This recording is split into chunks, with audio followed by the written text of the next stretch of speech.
Então o culto acontece às 17 horas. Amém? Os irmãos entenderam?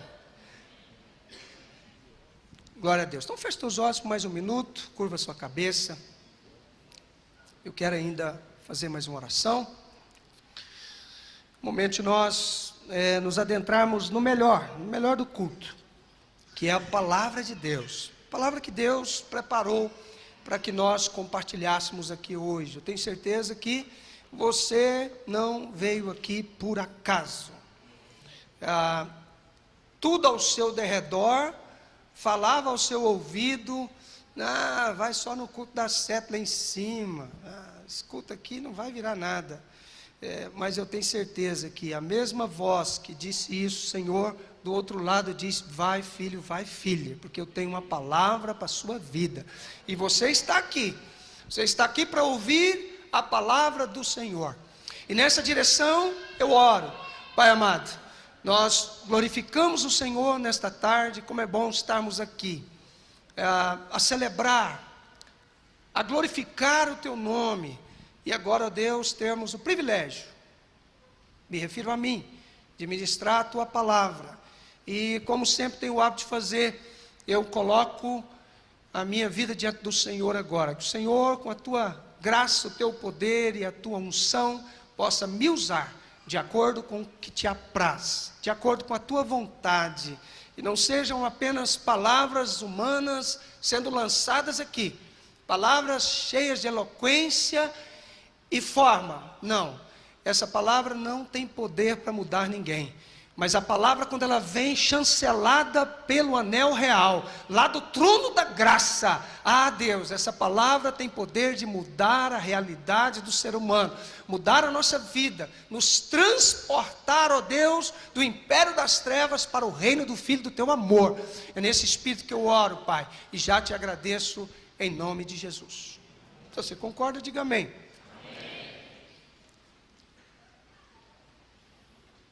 Irmãos, a palavra que eu quero compartilhar com os irmãos, o tema dela é rompendo limites. Diga do seu vizinho: hoje você vai aprender como romper limites. Eu presumo que chegou já da revista, chegou para os irmãos? No celular? Não chegou? Mas vai chegar. Essa palavra está na revista, que agora é digitalizada, né? Está indo tudo via WhatsApp, via e-mail, está sendo compartilhada. Então a palavra é a palavra que foi editada no boletim.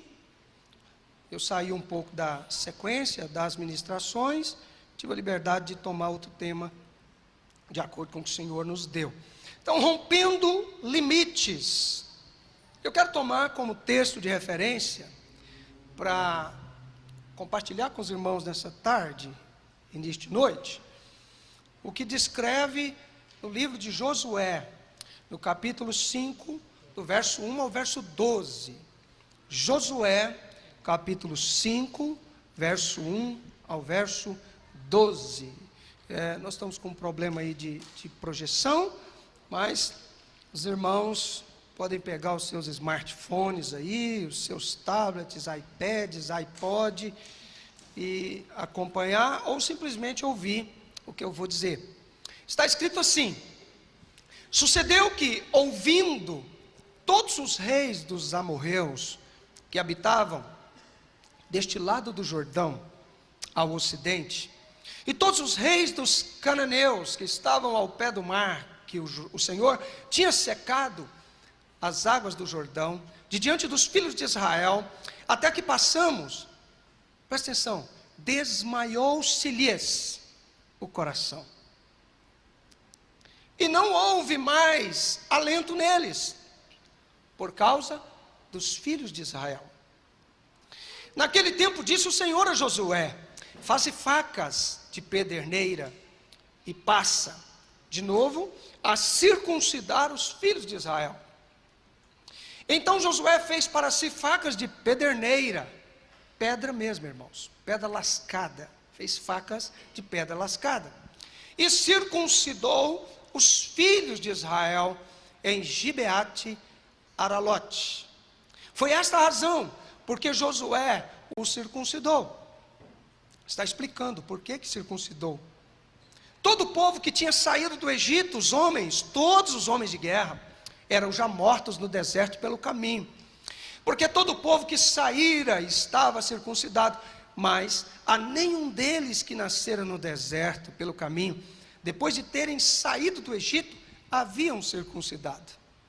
Porque 40 anos andaram os filhos de Israel pelo deserto, até se acabar toda a gente dos filhos de guerra, que saíram do Egito, que não obedeceram à voz do Senhor, aos quais o Senhor tinha jurado, que lhes não havia de deixar ver a terra que o Senhor, sob juramento, prometeu dar a seus pais, terra que mana leite e mel. Porém, em seu lugar, pôs a seus filhos. A este Josué circuncidou, porquanto estavam incircuncisos, porque os não circuncidaram no caminho. Tendo sido circuncidada toda a nação, ficaram no seu lugar no arraial, até que sararam. Disse mais o Senhor a Josué: hoje removi de vós o opróbrio do Egito. Pelo que o nome daquele lugar se chamou Gilgal, até o dia de hoje. Estando, pois, os filhos de Israel acampados em Gilgal, celebraram a Páscoa no dia 14 do mês, à tarde, nas campinas de Jericó. Comeram do fruto da terra. No dia seguinte, à Páscoa, pães asmos e cereais tostados comeram nesse mesmo dia. No dia imediato, depois que comeram do produto da terra, cessou o maná. Diz, cessou o maná. Fala para o seu vizinho, acabou o pão. Zerou. Cessou o maná e não tiveram mais os filhos de Israel, mas, naquele ano, comeram das novidades da terra de Canaã. Amém? Texto extenso, mas eu precisava ler para você entender um pouco o contexto em que nós vamos compartilhar a palavra hoje. Então veja, Israel aqui, depois de tantos anos à espera da promessa que Deus deu a Abrão, nem Abraão era, Abrão, lá em Gênesis, baseado em um plano de salvação que Deus instituiu logo depois da queda do homem. Deus já criou um mecanismo de trazer o homem de novo para o trilho. E na verdade é isso que significa a salvação. A salvação não é o elemento principal da história bíblica. Talvez você diz, pastor, o que você está dizendo? Não, não estou diminuindo a importância da salvação, mesmo porque Cristo morreu para que isso acontecesse. Mas a salvação é um ajuste de rota. O homem se perdeu no caminho, se desviou, se afastou de Deus, lá em Gênesis, no ato da queda, no pecado, e Deus projetou um ajuste de rota, para que nós pudéssemos novamente entrar num trilho, cujo fim é a nova Jerusalém, que vai descer do céu, adornada, que um dia o noivo virá para buscar a igreja. O fim da história bíblica é o casamento do noivo com a noiva, é o casamento de Deus com a igreja, não com a denominação eclesiástica. Eu não me refiro a bandeiras de igreja, porque igreja não é bandeira, igreja é um povo. Igreja é todo aquele que confessou a Cristo, reconheceu o seu senhorio e disse: tu és o meu Senhor, a minha fonte de vida, e eu entendi um plano de salvação. Isso é igreja. Não é videira, não é presbiteriana, não é assembleia, todas são denominações cristãs abençoadas, têm os seus ministérios como nós temos, mas igreja não é bandeira. Igreja é um povo. Quem faz parte desse povo? Diga amém. Amém. Aleluia. Então, o foco principal é estar com o Senhor na eternidade. Para que isso aconteça, o plano da salvação foi um mecanismo que Deus criou para trazer o homem de volta a esse trilho, para apropriar dessa promessa. Mas, voltando aqui para a história de Israel, Israel então, ele estava na eminência de apropriar da promessa, de tudo aquilo que contaram os pais. Nós estamos aqui com um povo pós-exílio, pós-escravidão no Egito.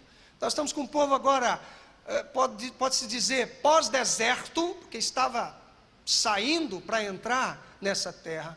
Mas muitas coisas ainda precisariam acontecer aqui. E essa história, ela vem bem dentro do que nós estamos vivendo hoje, porque esse é o nosso tempo de avançar.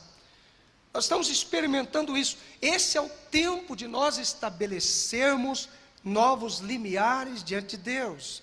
Com a multiplicação do prédio, isso aqui representa um marco, representa um start, um novo patamar da Igreja Videira aqui em Rio Verde. Um novo patamar. E é por isso que Deus, antes de nos colocar em qualquer posse das suas promessas, Ele precisa antes formatar a nossa mente para apropriar daquilo que Ele projetou. Não é simples. Deus prometeu, está ali, nós vamos pegar.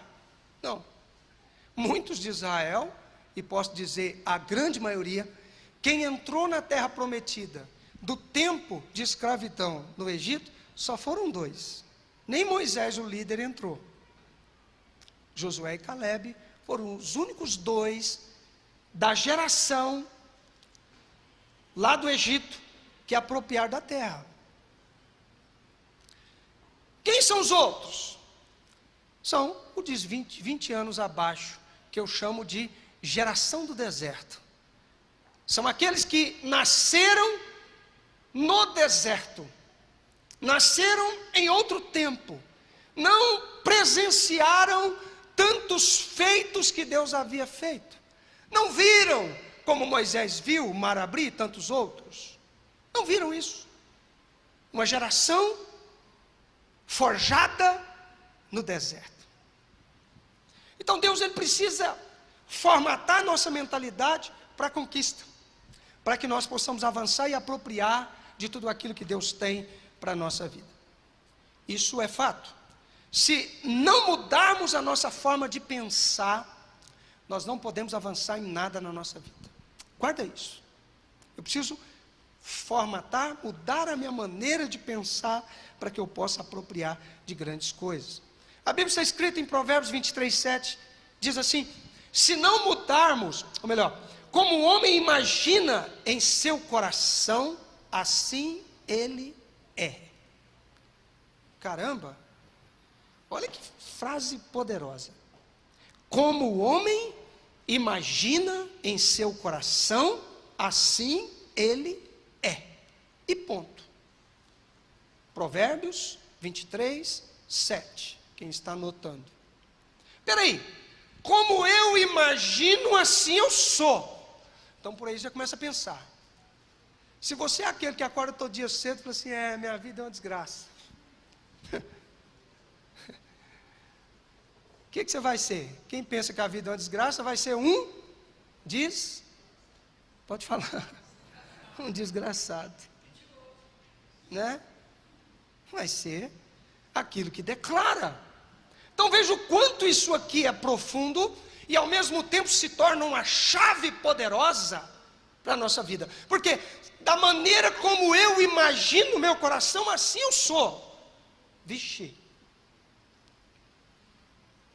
Um dos grandes cientistas, engenheiros, chamado Henry Ford, para quem não conhece, foi o cara que inventou o motor Ford, essa marca de automóvel, chamado Henry Ford. Era um engenheiro, um cara extremamente inteligente, centrado, um cara que construiu o próprio carro. O primeiro carro que ele andou foi ele que construiu, não é? Henry Ford, ele diz uma coisa muito interessante.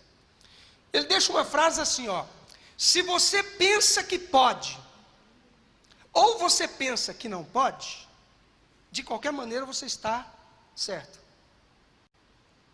Pastor, você está muito filosófico hoje, não entendi nada dessa frase. Mas deixa eu interpretar para você. O texto que nós lemos de Provérbios 23:7, que diz: como eu imagino, assim eu sou. Ford não entendia nada de Bíblia. Mas ele, na verdade, ele acaba de recitar na sua frase Provérbios 23:7. O que ele está dizendo? Se você pensa que pode, você está certo. Agora, se você pensa que não pode, você também está certo. Por quê? Porque assim como eu imagino, assim eu sou. Então, se eu dizer, puxa vida, eu posso ser um grande empresário, eu tenho um sonho de ter uma empresa, de ser próspero, de crescer, você pode? Pode. Porque assim como você imagina, assim você é. E o que ele está dizendo aqui, Henry Ford está dizendo que se você pensa que pode, você pode. E o contrário também é verdadeiro. Se você fala que não pode, você não pode. Então está falando assim como eu declaro, eu sou. Veja, o indivíduo não entende nada de Bíblia, não sabia nada de revelação bíblica.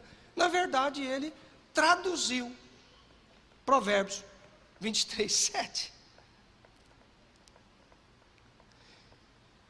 Como você pensa, você é. O povo de Israel aqui caminhou 40 anos no deserto, mas agora chegou o momento deles apropriar, deles pisarem na terra. Já haviam espiado essa terra, já haviam avaliado a terra, quando Moisés enviou os 12 espias para espiar a terra no outro tempo.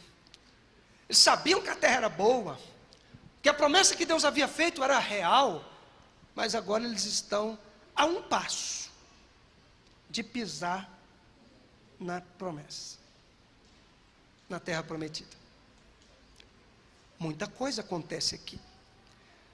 E nós vamos aprender aqui, irmãos, como Deus ele trabalha para forjar a mentalidade de um povo de forma correta, para eles apropriar daquilo que Deus prometeu.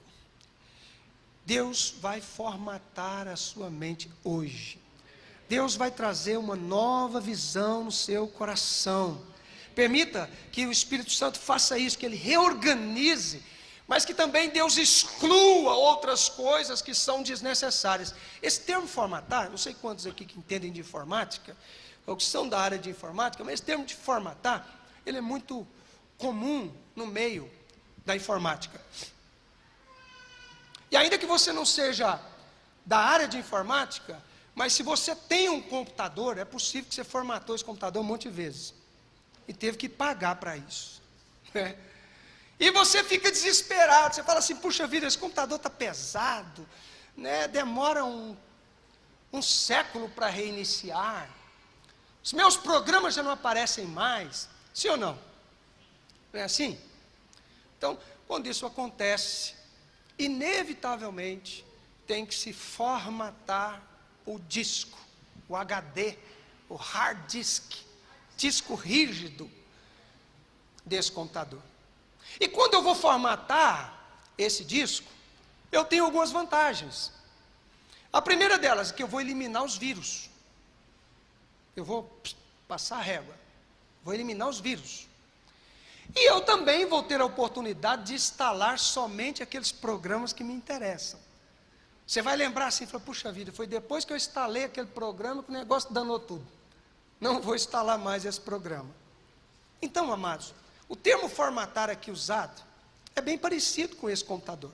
Porque assim como o computador tem o seu disco rígido, onde ficam armazenadas as informações, a sua mente é o seu drive.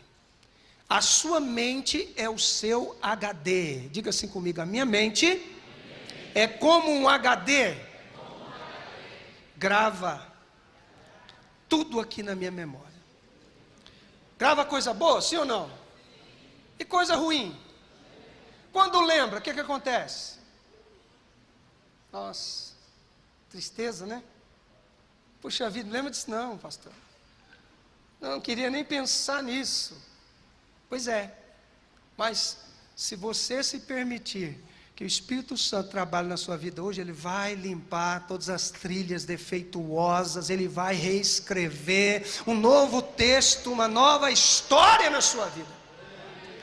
Agora, eu preciso permitir que isso aconteça, não é? Então, vejamos o que nós podemos aprender aqui com esse texto lido. Primeiro, amados, se você quer apropriar, se você quer romper limites na sua vida, você precisa, primeiro, de ter uma convicção, ter uma certeza. Convicção fala de certeza que Deus te levantou para conquistar. Ter convicção que Deus te criou para conquistar. Ouvimos tantas pessoas dizerem: ah, pastor, minha vida nada funciona. Eu nasci, foi para ser um desastre.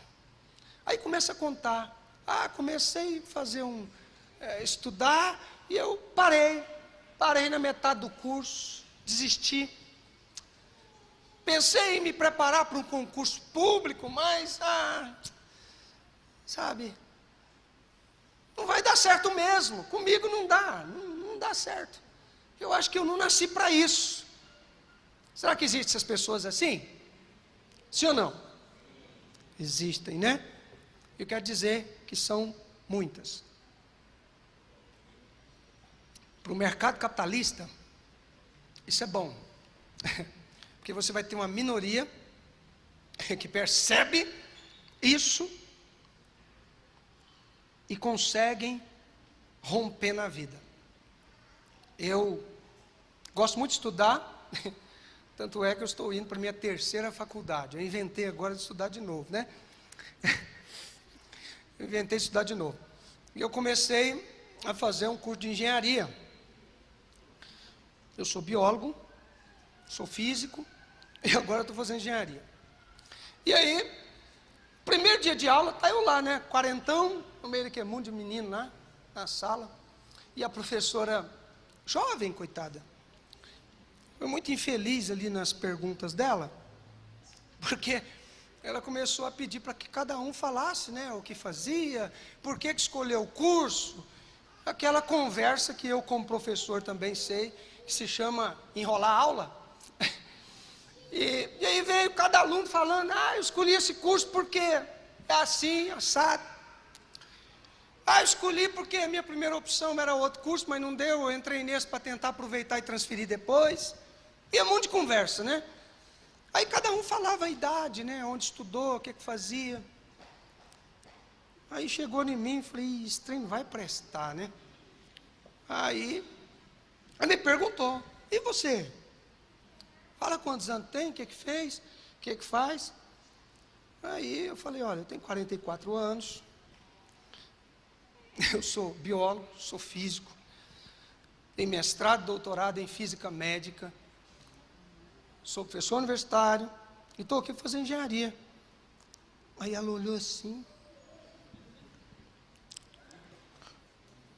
coçou, e eu falei: caramba, eu ficaria desconfortável com um currículo desse, né? Aí eu fui falar por que eu escolhi fazer engenharia. Enquanto alguns falaram assim: não, eu estou fazendo porque amor à profissão. Eu não aguentei, irmãos. Eu peguei e falei assim: deixa eu falar um negócio para vocês. Gostar da profissão é muito bom, mas formar para ter um diploma na parede não serve para nada. O negado olhou assim. Eu falei assim: eu estou fazendo para ganhar dinheiro. Simples assim. Ganhar dinheiro. Alguém olhou assim. Eu falei: olha, no Brasil, formam-se 40 mil engenheiros por ano, no Brasil. No meio das mais de 17 engenharias. Tem umas cacetadas de engenharia. E eu falei assim: desses 40 mil, 60% optam pela engenharia civil. Isso quer dizer que tem um gargalo gigante no mercado para as demais engenharias. E sabe o que é pior? Dos 60% que vão para a engenharia civil, pasme, 78,4% estão com desvio de função. Ou seja, formaram e não exercem a profissão. Dados do CREA, que eu consultei, né? E aí, por quê? Que formam e não vão exercer a profissão. Alguém disse, a faculdade é ruim, o professor ensinou errado. Aí eu falei assim, nada disso. Está aqui, ó, o indivíduo, pôr na cabeça, eu tenho um diploma, eu formei, eu sou bom, e eu vou fazer a diferença. Alguém entendeu isso. Dono da HF Engenharia aqui em Rio Verde. Começou aí com uns blocos de concreto. Olha o regaço que virou essa empresa aqui. O cara até secretário do ambiente se tornou, né? Por quê? Esse é um dos, no meio da multidão, que enxergou e disse, eu posso. Não entende nada de Bíblia. Não sabe nada disso. Mas tem inteligência. Tem mentalidade. Então, eu tenho uma diferença em relação a todos esses outros. Você sabe por quê? Porque eu tenho uma convicção que Deus me levantou para avançar e para prosperar. E você precisa ter essa convicção. O que é convicção? Convicção, irmãos, é algo determinado no seu coração, que não muda, baseado nas circunstâncias. Hoje você acorda de manhã e fala assim, puxa vida, hoje eu vou dar uma guinada na vida. Eu vou mudar, minha vida não vai ser mais desse jeito, eu escolho ter uma mudança, eu vou ter outro rumo. Beleza. As pessoas olham para você e falam, vixe, o que aconteceu com esse indivíduo? Aí passa 2 dias, você acorda de manhã de novo e fala, essa vida é uma desgraça. Eu não vou virar nada. Minha vida é um faz de conta. Eu sonho demais. E eu acho que, nossa, eu tenho que sonhar com o pé no chão. E pode ter certeza, vai aparecer um monte de gente para olhar para você e falar assim, ih, desce daí. Vai aparecer. São os sambalás, né? Vão aparecer para falar isso para você. Quando eu tenho convicção, irmãos, eu não ando pelas circunstâncias. Eu ando por aquilo que eu determino, aquilo que eu declaro, e eu alimento daquilo todo dia. Agora, no texto que nós lemos, no verso 1, fala que quando Israel estava aproximando de tomar posse da terra, tinha um monte de gente naquelas terras. Aquelas terras eram terras habitáveis. Existiam pessoas ali habitando aquelas terras. Um deles são os amorreus. E a Bíblia diz no texto que nós lemos, amados, que os amorreus aqui, lá no verso 1 que nós lemos, eles desmaiaram o coração. E não houve mais alento neles, por causa dos filhos de Israel. Sabe o que é isso? Imagine você que está numa terra já há séculos e de repente está vindo um povo. E a notícia que você tem desse povo é assim, ó. Rapaz, esse povo é doido. Aonde esse povo pisa, eles apropriam. Oh, eu ouvi uma história. Isso é o povo contando, né? Vamos entrar na história. Olha, eu ouvi uma história que certo dia um tal de Moisés chegou diante do Mar Vermelho com um cajadinho de pau de 100 gramas. E ele tocou no mar assim, ó, pá, e o mar abriu. Você imagina você na sua terra ouvindo, está vindo um povo que faz o mar abrir. Você ouvindo a história de um povo que era escravo lá no Egito, e um tal de Deus que chama Senhor dos Exércitos, foi lá e mandou 10 pragas na terra, e matou até o filho do faraó. E você fala, caramba, esse povo está vindo para cá. Estamos fritos com esse povo. Sabe, amados, os amorreus aqui representam o inimigo. Israel representa um povo de Deus. Diga, nessa história, eu sou Israel, porque eu sou povo de Deus. Então entra na história para você se colocar. Existe um inimigo. Os amorreus estão lá fora, bloqueando a sua bênção, bloqueando a sua terra prometida, bloqueando o sonho do seu emprego, o sonho da sua faculdade, do seu empreendimento. Os amorreus estão lá. Agora, você sabe o que é o problema aqui? É que o inimigo, quer que você não saiba quem você é no mundo espiritual. O inimigo não quer que você perceba isso. Por quê? Porque infelizmente a maioria dos irmãos temem o inimigo, morre de medo do inimigo. Mas aqui o texto está mostrando que é o inimigo que temia o povo. Então, tem um paradoxo aqui, muito interessante. Você quer ver? Entenda isso.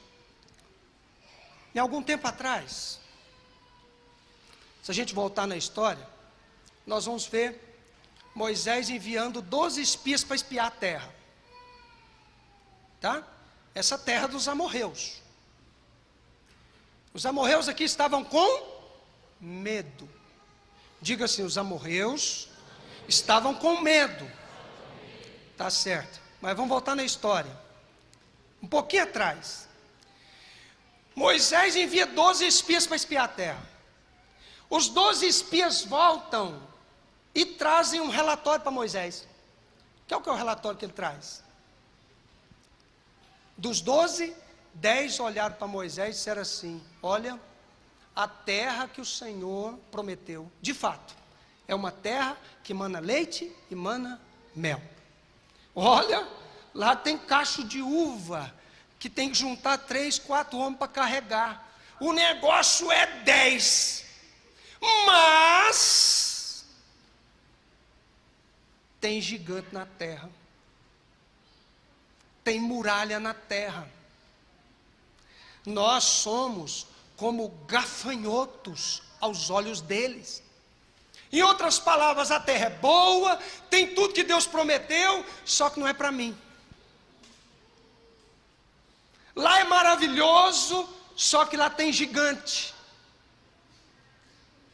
Saiu um concurso agora que dá certinho para mim prestar, mas tem candidato demais. Quero fazer a faculdade, mas não tem dinheiro para pagar. Você está vendo? Aonde entra o mais? Olha o paradoxo. De cá, Israel está morrendo de medo dos amorreus. E de lá, o que está acontecendo? Os amorreus estão aqui, eles vêm.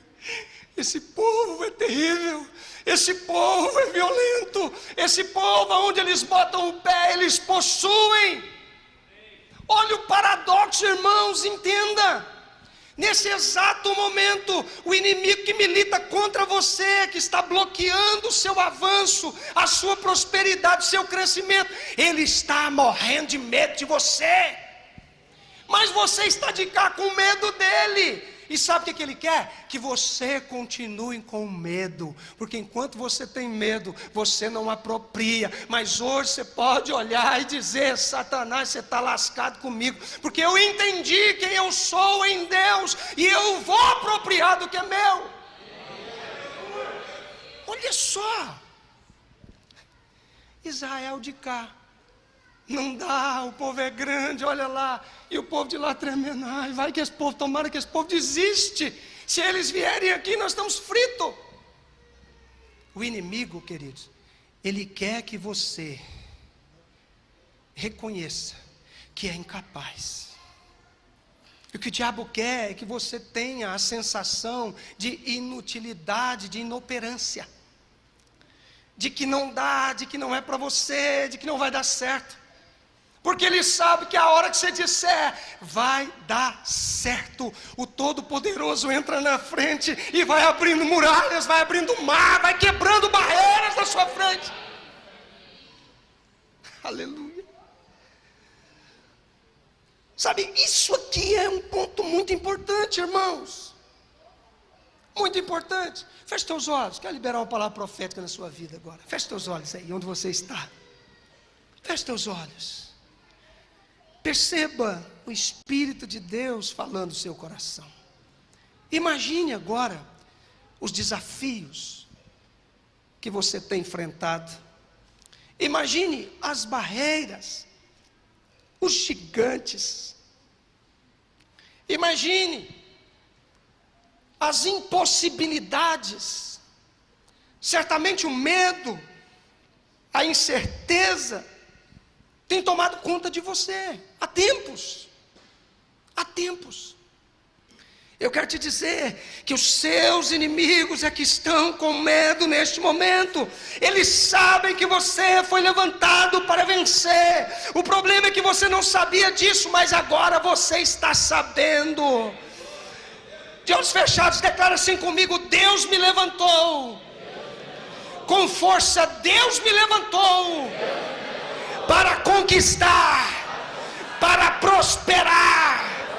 O inimigo se cuide, porque eu agora, eu sei quem eu sou diante de Deus, e o inimigo sabe que eu estou sabendo, e aonde eu pôr o meu pé, a glória de Deus vai assumir o lugar. Eu declaro isso em nome de Jesus. Aleluia. Glória a Deus, aleluia, oh, aleluia.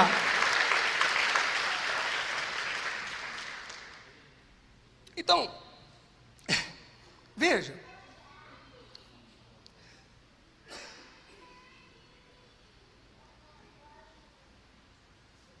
olhar no horário aqui, que senão empolga aqui, né? Eu aproveito que os pastores não estão aqui, eu faço a festa. Tira da gravação. Então veja, amados, isso é muito interessante, porque o império das trevas só domina aonde o Filho de Deus deixou ele dominar. Se tem dominado alguma área da sua vida, é porque você deixou. E por que deixou? Por não saber quem você é, por não ter a convicção a respeito de quem você é. Esse é o primeiro passo, primeira atitude que eu devo ter. A segundo princípio que eu aprendo aqui desse texto, é que, primeiro é ter convicção de que Deus me levantou para conquistar. Amém? Vamos repetir isso para a gente memorizar? Primeiro princípio, reconhecer, ter convicção que Deus me levantou para conquistar. Esse é o primeiro. O segundo, eu preciso firmar uma aliança com Deus. Olha, nós lemos no verso 2 que naquele tempo disse o Senhor a Josué: faze facas de pederneira e passa de novo a circuncidar os filhos de Israel. Poxa, o que isso quer dizer? Olha, é simples nós raciocinarmos. Se a geração do Egito foi exterminada, isso quer dizer que a geração que tinha feito uma aliança com Deus também foi exterminada. Isso quer dizer que aqueles que estavam agora prestes a apropriar da terra prometida não tinham aliança com Deus. Simples assim. E a aliança determinada por Deus, é claro, uma delas, talvez a principal, era a aliança chamada de circuncisão. Para quem não sabe o que é circuncisão, é uma cirurgia de fimose nos homens de 8 dias de nascimento. Então ia lá, retirava parte da pele do prepúcio peniano e era circuncisão. Você imagina o que é cortar isso, né? Os homens que estão aqui sem anestesia, porque não existia isso, não é? Criança com 8 dias, imaginou? É 1 mês a mãe sem dormir. Para você ver. Mas entenda algo importante sobre a aliança. Deus leva a sério as alianças dele. Deus leva a sério. Nós sabemos que Deus fez uma aliança com Abraão. E logo depois que Deus fez uma aliança, olha, entenda um princípio espiritual. Sempre que Deus faz uma aliança, logo em seguida essa aliança ela é testada. A aliança ela é provada. Quando ele fez uma aliança com Abraão, logo depois veio o teste da aliança. Qual que era o teste da aliança? Abraão peregrinou tantos anos no deserto atrás de um filho da sua velhice. Esse filho veio, está satisfeito? Nossa Senhor, muito satisfeito, valeu a pena esperar. Pois é, pega o moleque e sacrifica ele para mim. Desse jeito. Simples assim. Para quem já leu a história, Abraão se resmungou, se chorou, a Bíblia não relata, né? Mas Abraão, de prontidão, ele aceita aquilo e sobe para sacrificar o menino. Os irmãos sabem a história, eu vou encurtar um pouco. Mas Abraão, então, ele cumpre a sua parte na aliança. Você sabe por quê? E quando Abraão fez aliança com Deus, ele entendeu o valor da aliança. A aliança significava: tudo que eu tenho é seu, Senhor. E Deus, da mesma forma: tudo que eu tenho é seu, Abraão. Caramba, já imaginou isso? Se fazer uma aliança que tudo de Deus é seu? É assim.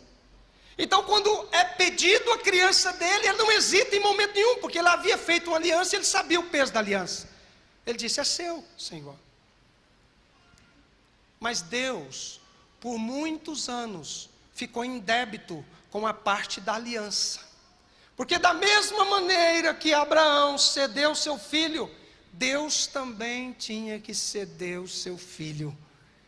Milhares de anos depois, o Deus vem na pele do carpinteiro de Nazaré. Jesus Cristo, Filho unigênito de Deus, é entregue para morrer na cruz do Calvário e a aliança é completada.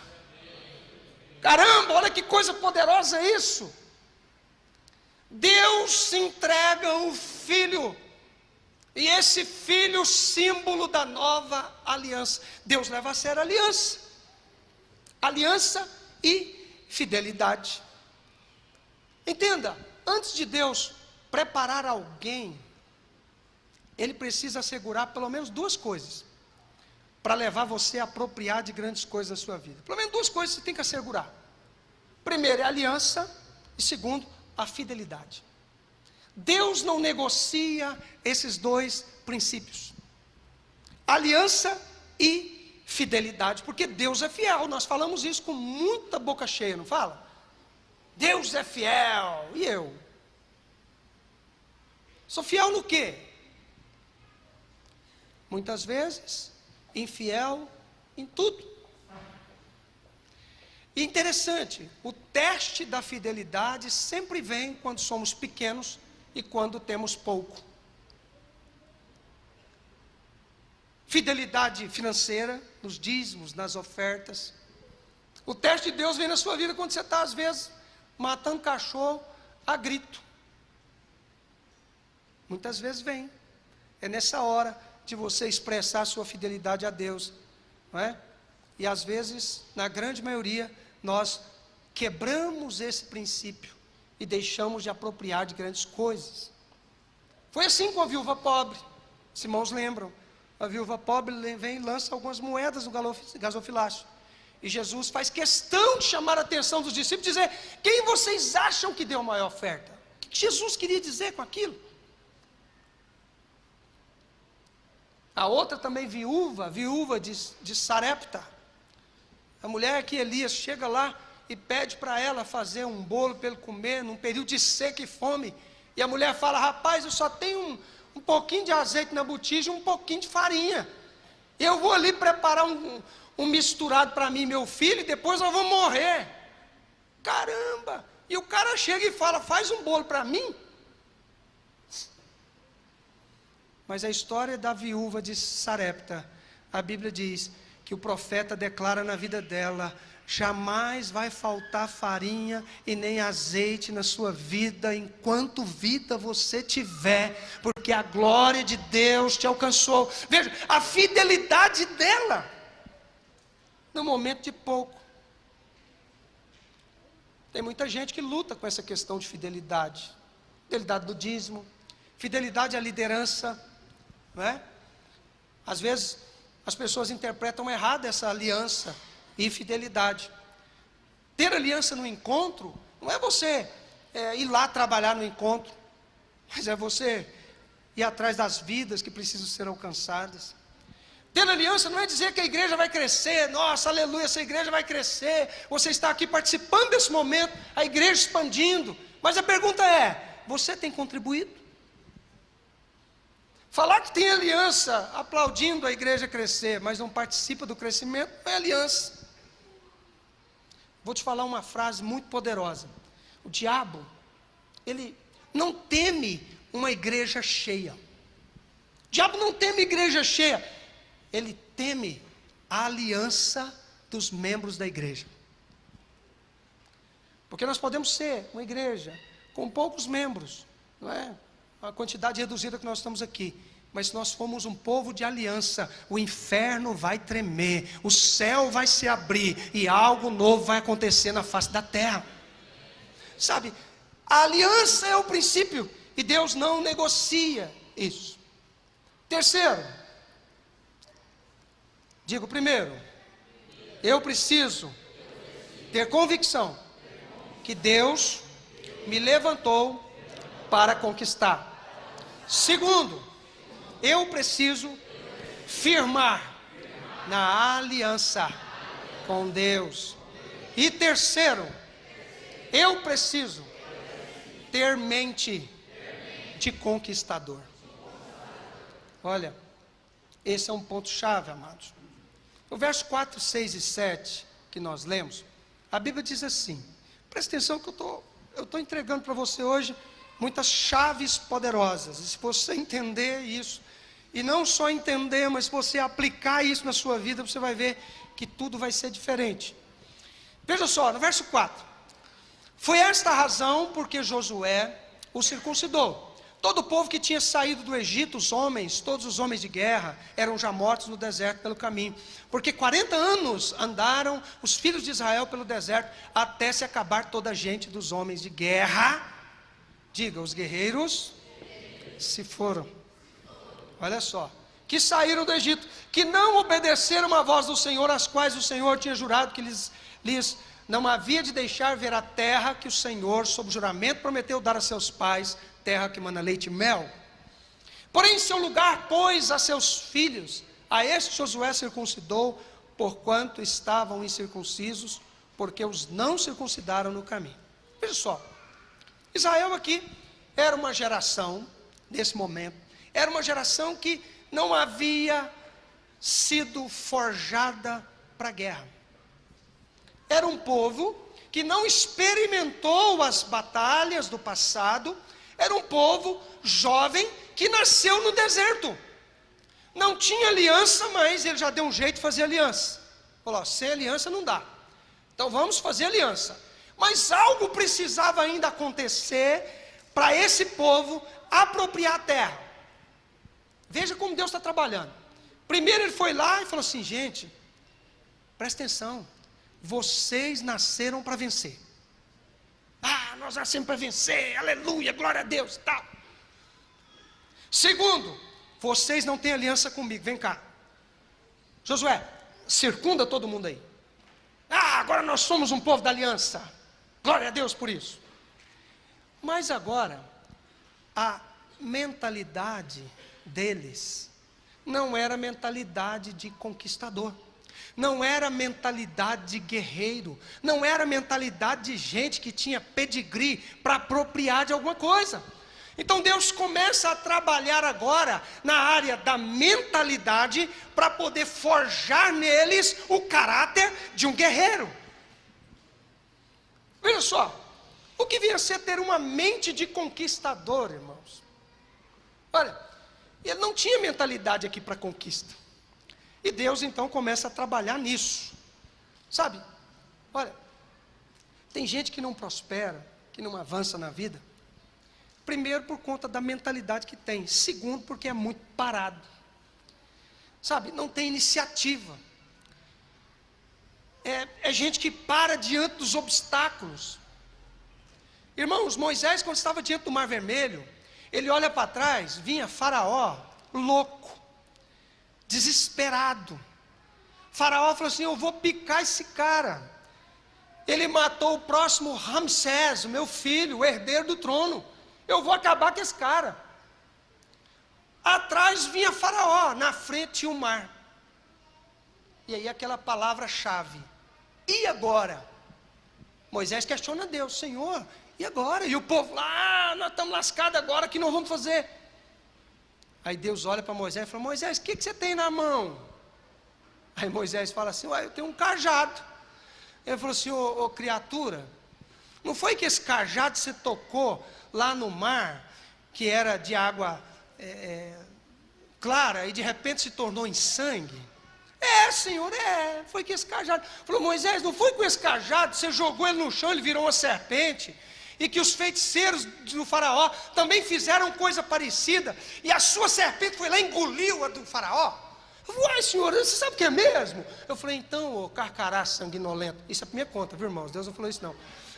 Seu carcará sanguinolento, toca nas águas, criatura.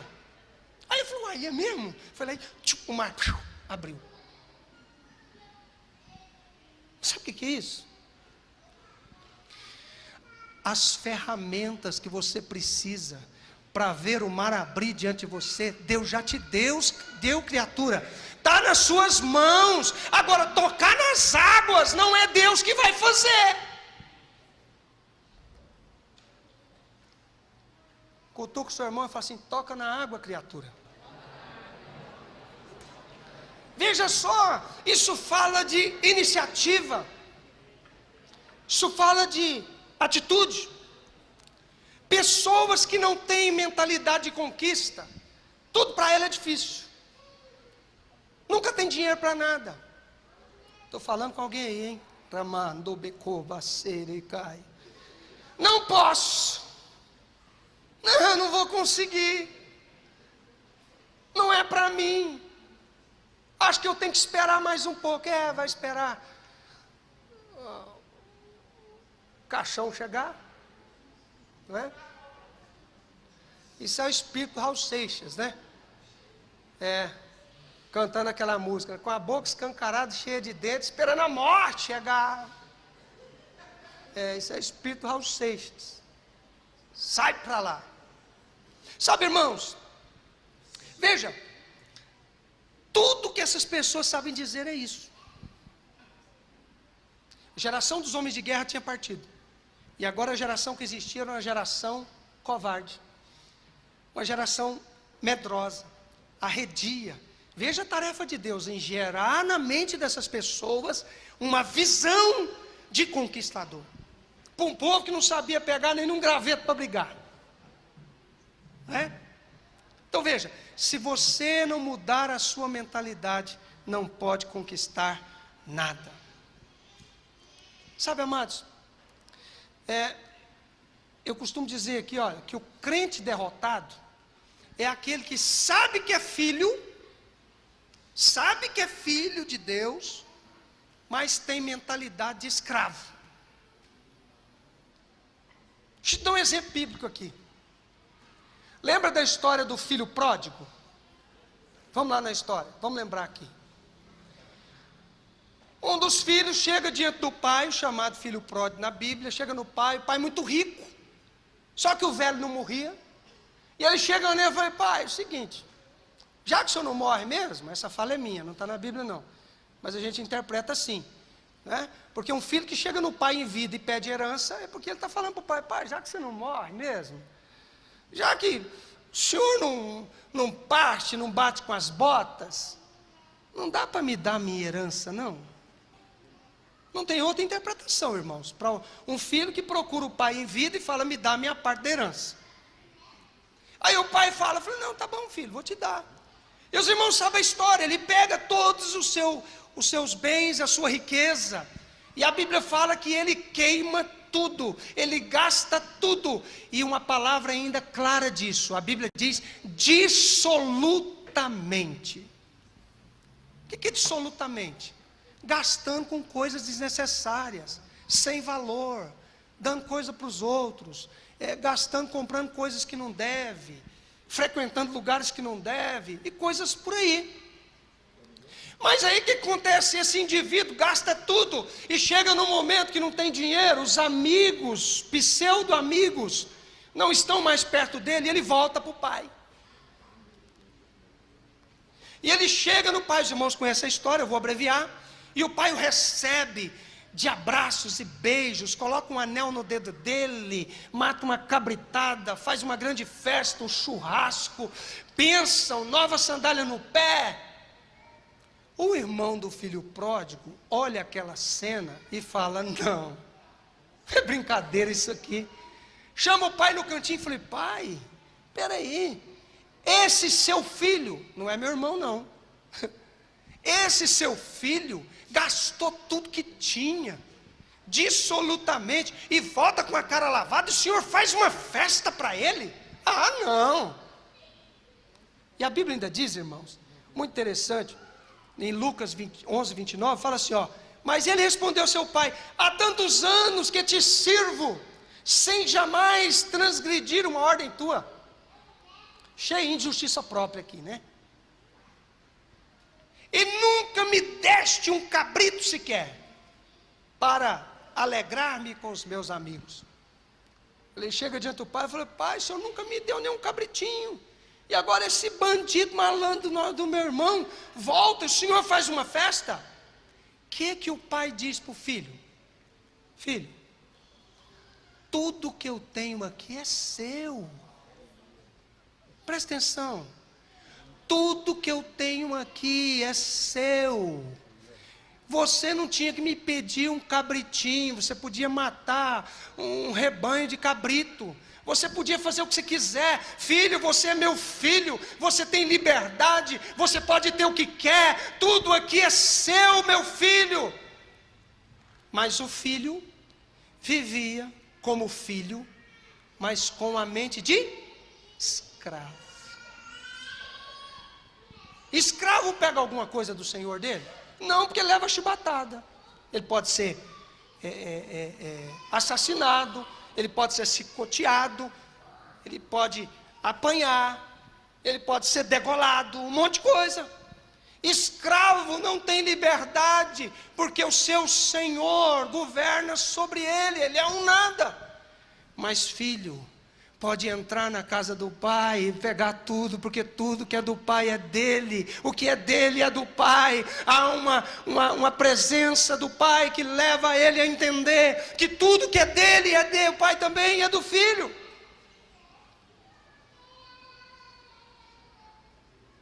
Quantos são filhos de Deus aqui? Agora eu te pergunto, a sua mente é de filho ou é de escravo? Você sabe por quê? Porque quem tem mente de filho só reclama. Quem tem mente de filho, ou melhor, de escravo, só reclama. Mente de escravo. Quem tem mente de escravo só reclama. Quem tem mente de escravo vive apontando o dedo para os outros e falando: puxa vida lá, olha, todo mundo vai para frente, eu não. Mas quem tem mente de filho, o pensamento dele é o contrário. Ele apropria, porque ele sabe que o filho tem direito. Sabe, irmãos, isso é poderoso, porque quando nós entendemos isso, nós compreendemos quem nós somos diante de Deus. Diga assim: eu sou filho. E como filho, eu tenho direitos, porque o meu pai, ele é dono de tudo. E se ele é dono de tudo, diga assim: eu também sou, porque eu sou filho, e eu não tenho mentalidade de escravo. Glória a Deus, aleluia, glória a Deus. Então, meus irmãos, ter essa mente, essa mentalidade é importante, porque não basta ser filho se a sua mentalidade é de escravo. Não basta você ter convicções acerca de quem é o seu pai, mas se você não tem convicção de quem você é como filho.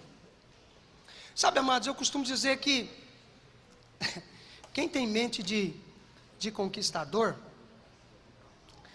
ele pensa como conquistador. Como pensa alguém que tem mente conquistador? A vida está difícil, a economia está em crise, o governo está parado, não sei o que vai virar, essa previdência não desata, a oposição está muito grande, para quem acompanha a política aí. E não sei, viu? Isso é mente de quem tem a mente de escravo. Porque, amados, a minha Bíblia diz que o meu Deus, Ele é dono de todo ouro e toda prata. Eu não sou dono do mundo, mas eu sou filho do dono. E o filho do dono, ele tem direito. Ele possui prerrogativas de filho. E por isso ele avança. Cadê minha assessora aqui? Vai conseguir passar o vídeo lá? Não? Nossa, queria tanto passar esse vídeo.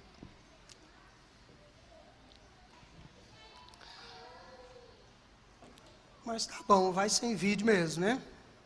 Amém? E o quarto? Que, na verdade, é um resultado do terceiro. Presta atenção.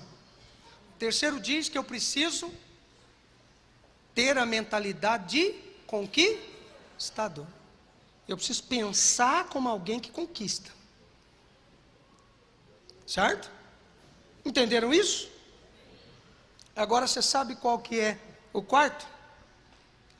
Diga assim, quarto princípio.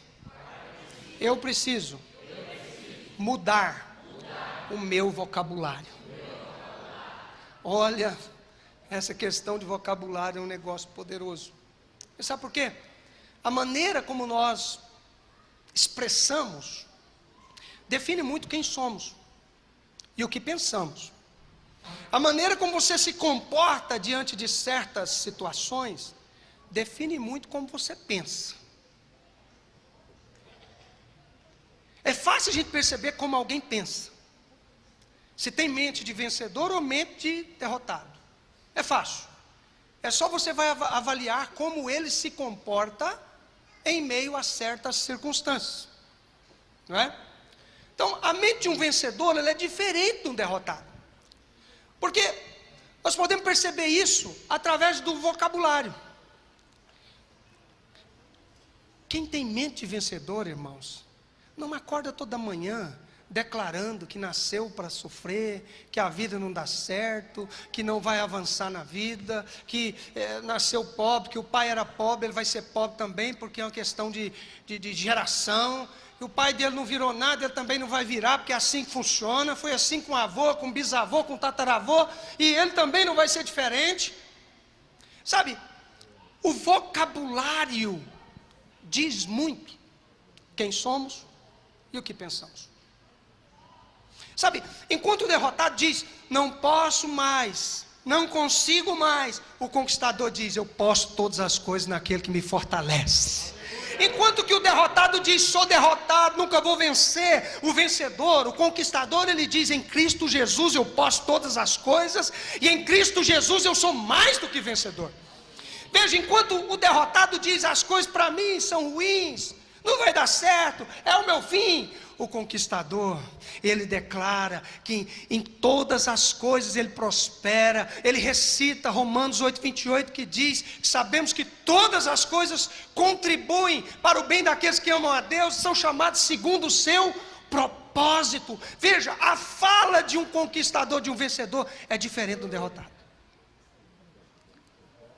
E a Bíblia diz, irmãos, que a palavra tem poder para abençoar ou para amaldiçoar.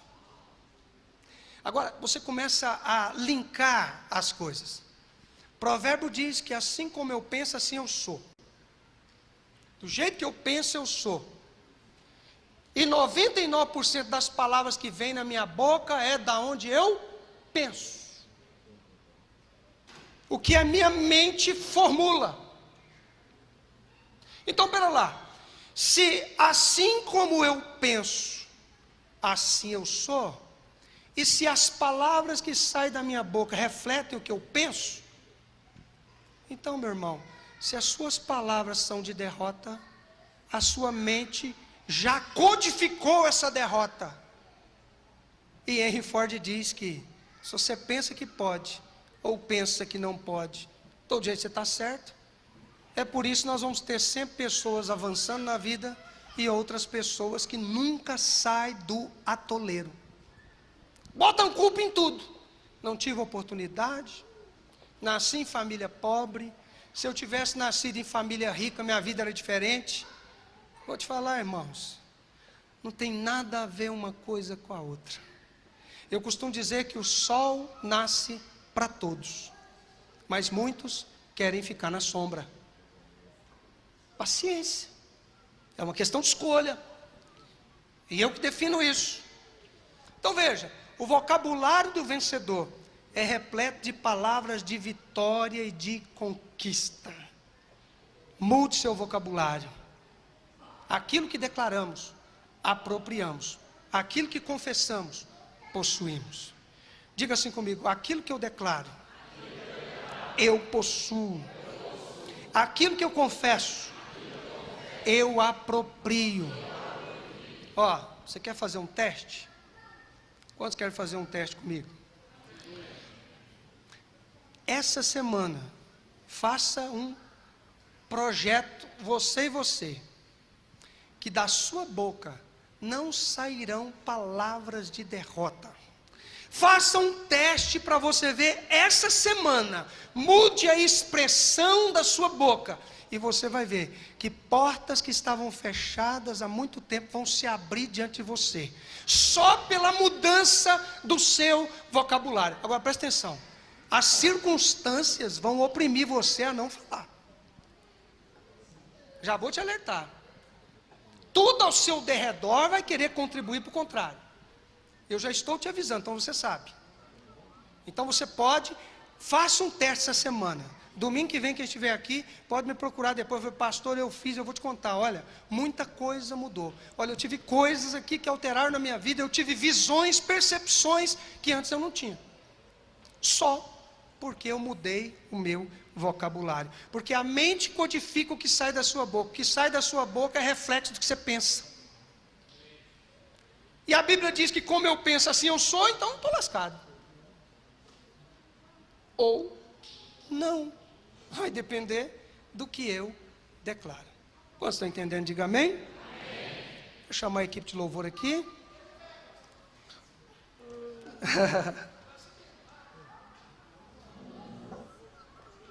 Amém? Nós vamos encerrar. Vira para o seu vizinho e fala assim: olha, irmão. Fala para ele: irmão, não perca as cenas dos próximos capítulos. Amém? Outra oportunidade eu continuo falando disso. Teria mais coisas para falar, mas eu acho que esses já foram elementos chaves. Se você entendeu, a sua vida pode tomar outro rumo. Amém? Vamos ficar de pé? Quero orar por você. Não desconecte da palavra, não desconecte da presença de Deus. Momento que nós temos de refletir naquilo que nós ouvimos. Feche teus olhos onde você está. Olha, amados, sempre que eu tenho oportunidade de ministrar a palavra de Deus, eu gosto de dizer isso. Não basta ouvir, não basta se alegrar, não basta se identificar com a mensagem. É provável que você tenha gostado, achado interessante os assuntos, se emocionado, mas deixa eu dizer algo: se isso for só sentimento, momento, não vai mudar nada na sua vida não. Mas se você tomou esses princípios como fundamentos para a sua caminhada de agora em diante, sim, eu vou te dizer, você vai poder experimentar coisas novas. Você vai poder experimentar uma nova dimensão na presença de Deus. Sabe, amados, são palavras aqui que não são lançadas simplesmente para te motivar, ainda que isso aconteça, porque onde o Espírito Santo fala, esse Espírito nos motiva, esse Espírito nos edifica, ele nos transforma. Mas amados, a palavra tem um foco em gerar em você atitudes e posicionamentos. Queria que você, de olhos fechados, os irmãos vão cantar um cântico. Queria que você ainda permanecesse na presença do Senhor, meditasse no que nós falamos.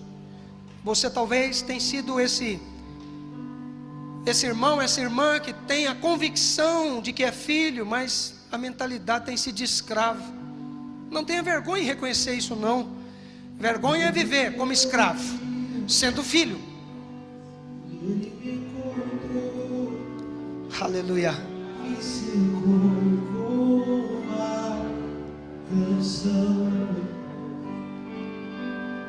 Que me libertou dos meus inimigos, dos meus medos me salvou. E eu não sou mais escravo do medo, sou filho de Deus.